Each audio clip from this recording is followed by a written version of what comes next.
Hello guys, this is Geranium Battle, coming at you now with a deck play video for the 5 archetype deck I recently made.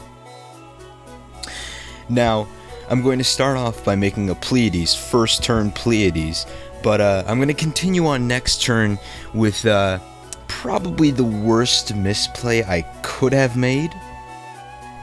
But anyways, as you can see, Pollux right into Kaus. I searched Kaus out with the Tenki there, and then Kaus would then increase its level by 1 and increase Pollux's level by 1, and then you have the 2 level 5s for Pleiades. Okay, so my opponent is playing Sylvans, and he's a pretty good Sylvan player, which is why I won't spoil it for you guys, but let's say misplays are pretty bad. Okay, so what I should have done is I should have bounced back the field spell with the Pleiades so that he didn't get to top deck that Martial Leaf, because then the Martial Leaf destroyed my Pleiades, unfortunately.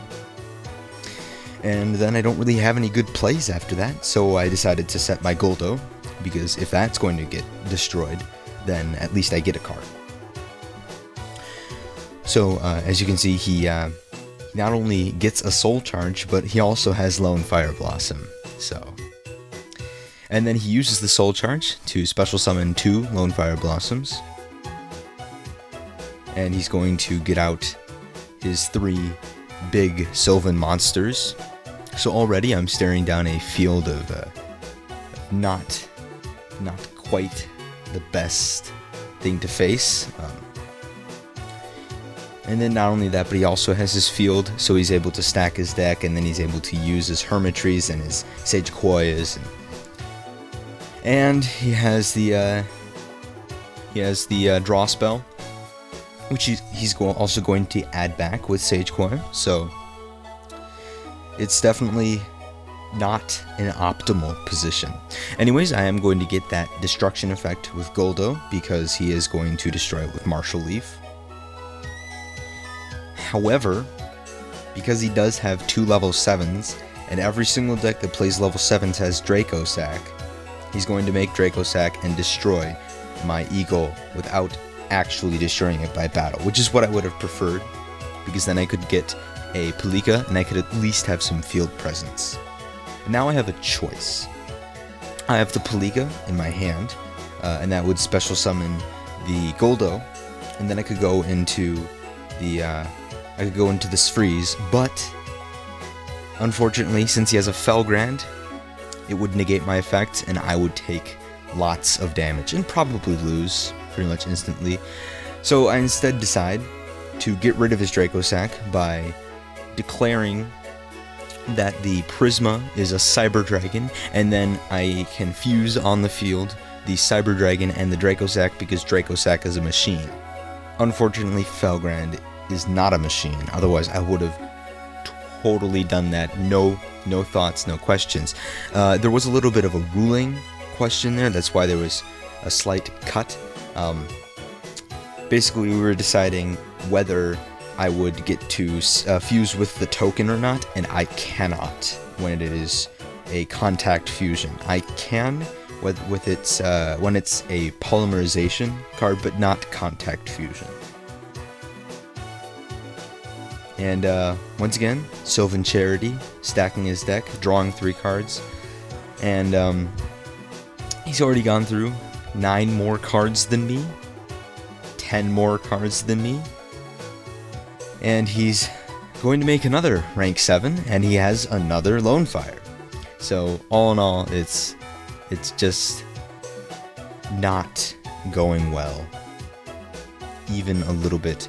And I mean, it was fun, surprising him with my Gustos and my Cybers, and definitely my Constellars right at the beginning there. But unfortunately, he was able to OTK me. So that is going to be all for this first duel. There's a little bit of just showing him what my deck is, because he was a little bit surprised. And then I'll meet you back in just a little bit for my duel against a level 3 normal beatdown deck.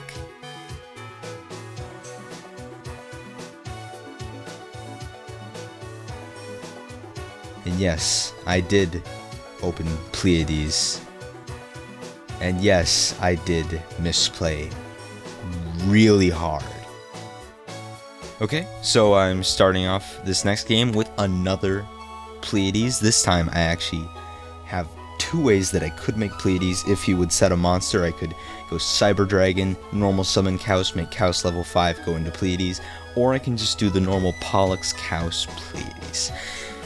And he starts out with the dressing room, only revealing one normal monster, so I'm pretty happy about that. But it is a normal monster that is strong enough to deal quite a bit of damage to me, and he is going to synchro on up to his non-effect Gaia, the Dragon Charger. No, the Force of Earth. He's Gaia Knight, the Force of Earth, not the Dragon Charger. Okay. Anyways, as you can see, I have two Cyber Repair Plants that I could just use right now. I also have the Pleiades play.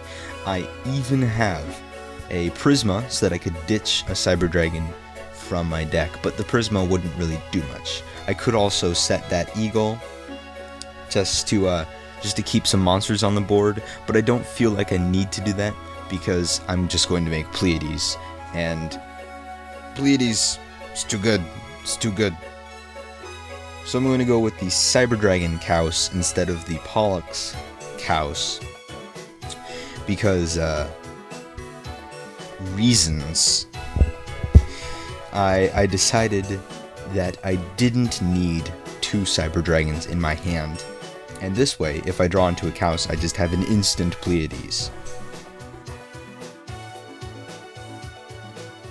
Now it's his turn. I decided not to bounce with Pleiades, just in case he had anything that would harm me. So during his turn, I'm actually going to bounce his monster back. And then he plays Attack of the Cornered Rat, which is a card that would allow him to pay life points so that he can decrease my monster's attack so that his monster is able to destroy mine in battle. So, as of right now, I'm trying to figure out a way to get around that Attack of the Cornered Rat. And I could just bounce his monster, but he can just normal summon it again next turn. So what I decide to do is I decide to just summon the Prisma so that he focuses on attacking that instead of my Pleiades, because I do not want my Pleiades to die. And he summons Jerry Beansman, which I was both surprised by and extremely happy about, because I love Jerry Beansman. Jerry Beansman has talents that have been undiscovered. He's also the strongest monster in that guy's deck, if you don't count the monsters in the extra deck. And right there, a fantastic two normal monsters off of the dressing room. And then he plays Tyrant's Tirade, which would negate the effects of all effect monsters in the hand and on the field. So I chain my Pleiades so that way that doesn't happen, because I was extremely worried about that. So that means my Pleiades is without attachments. It is completely vulnerable to attack. And it also means that I cannot get rid of this offensive Zenmanes that is going to destroy my Pleiades. And he takes the 1000 gladly, since he can then get rid of my Pleiades. But I do draw into the Tenki, which means I just get another Pleiades Pollux into Chaos. And at this point, I actually feel a little bit bad that I'm playing Constellars, and especially annoying Constellars, Pleiades, versus his normal monster deck, which frankly, just isn't able to keep up because Konami just doesn't release support for normal monsters that would allow them to keep up with cards like Pleiades that just bounce everything back. And he attacks my face down Nisamu, which means I'm going to be able to get a quick from my deck. And what I'm trying to do right now is I'm actually trying to make an Omega, a Constellar Omega, so that way I can be protected from any traps that he has back there. I know that he has the Tyrant's Tirade, but I don't know his other two traps, and so that worries me. So I am going to just normal summon my Eagle and go into an Armades, Keeper of Boundaries, because I felt like if I got the Armades out first, that would be something just easy to attack with, and then I could use the Omega to keep my Pleiades and my Omega safe. And just looking at what's on the board right now, that would be enough for game. So he is actually going to attack me with the Zenmaines, taking another 1000 damage, but since I have the Pleiades, I just bounce it back. And he's not really able to do anything about what I'm going to do next with the Sombre. And he actually has Swing of Memories, allowing him to special summon a normal monster from his grave. So he is able to make a monster that would detach one from my Pleiades. And because of that, I'm a little bit wary of what he has. And if I would summon the Omega, it would actually mean that he could detach a material from the Omega. So I decided not to do that during main phase 1. And instead, I am going to do it during main phase 2, which means I will be able to OTK him next turn. And not really OTK, because he's already down to half his life points, but what I mean is I will be able to make it game.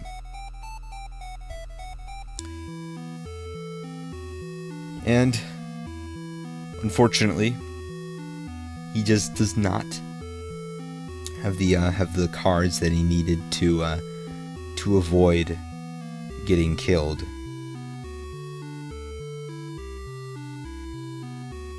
So I'm attacking with Armades first, so that way nothing can be activated, and then I am attacking with the Omega, just because that was protected by spells and traps. He does have Mirror Force, so unfortunately Armades is killed, but it is not enough.